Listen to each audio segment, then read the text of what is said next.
Zardari house Islamabad में वजीर आजम और आसिफ अली जरदारी के दरमियान मुलाकात। तहरीक अदम एतमाद की कामयाबी पर शहबाज शरीफ ने पीपल्स पार्टी की क़यादत का शुक्रिया अदा किया। खालिद महबूब सिद्दीकी से मुलाकात में वजीर आजम शहबाज शरीफ ने हुकूमत बनाने और चलाने में MQM का मजबूत साथ नागुज़ीर करार दे दिया।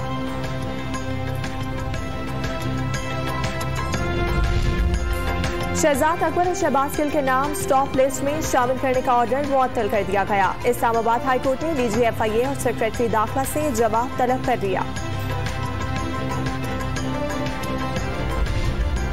वजीर आला पंजाब के फौरी इंतखाब के लिए दरखास्तों पर समाअत 2 बजे तक मुलतवी। आप लोग तो किसी नतीजे पर नहीं पहुंचे, मगर अब कानून अपने नतीजे पर पहुंचेगा। Chief justice Lahore high court की रिमार्क्स। वजीर आजम शहबाज शरीफ जिम्मेदारियां संभालते ही सरगर्म। सरकारी दफातर में हफ्तावार 2 के बजाय 1 छुट्टी का हुक्म। रमजान के दौरान औकात 10 बजे के बजाय दोबारा 8 बजे कर दिए गए। सस्ते बाजारों में कम कीमत और बयारी अशिया मुहैया करने का हुक्म। तनख्वाह, पेंशन और माहाना उजरत में इजाफे पर फौरी अमल की हिदायत।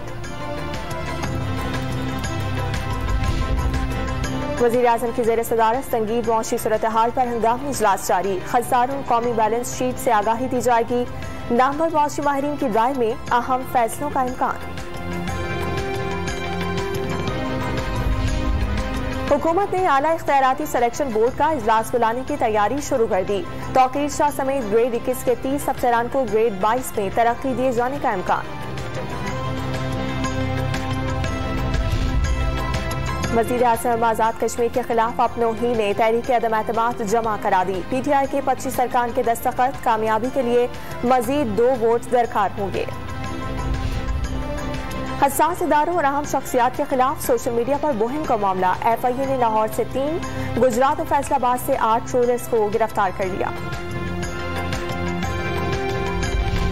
और इंटरबैंक में डॉलर की बेकदरी जारी। कीमत आज भी ₹1.60 गिर गई।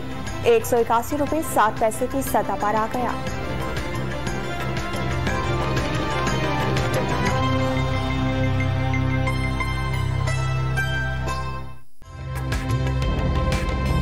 ताज़ा तरीन वीडियोस के लिए हमारा YouTube चैनल सब्सक्राइब करके बेल आइकन प्रेस कीजिए ताकि आपको मिले हर अपडेट सबसे पहले।